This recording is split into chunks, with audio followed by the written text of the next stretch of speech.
Birincisi, bəzən insan alveri qurbanları hüquq mühafizə orqanlarına müraciət etməkdən çəkinirlər.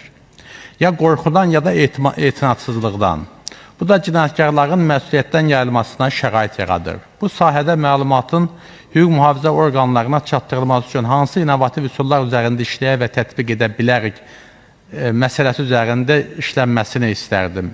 İkincisi, qurbanların müdafiəsi və reabilitasiyası üçün regionlarda sığınacaqların yaradılması ən vacib məsələlərdən biridir.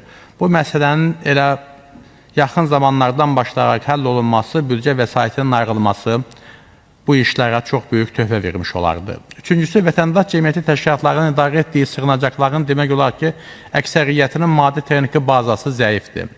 Təklif edirəm ki, dövlət və ya digər resurslar vasitəsilə onlara geniş həyatı olan yerlər ayrılsın. 4-5 sot ərazidə 50 nəfərin, 100 nəfərin yaşaması çətindir. Bu sahədə də diqqət çəkəsi çox məqamlar var. Biz bir neçə il öncə Daxili İşlər Nazirliyinin İnsan Alverinə Qarşı Mübarizə Baş İdarəsinin tərəfindən idarə olunan insan alveri qurbanlarının müvəqqəti yaşaması üçün sığınacaqda olmuşduq və şərait çox yüksək səviyyədə idi. Çox xoşumuza gəldi.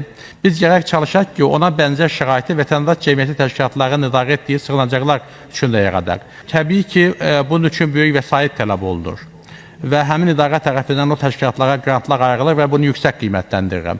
Amma ümid edirəm ki, bu sahədə də müəyyən bir dövlət vəsaiti hesabına bu işlərin görülməsinə ehtiyac var.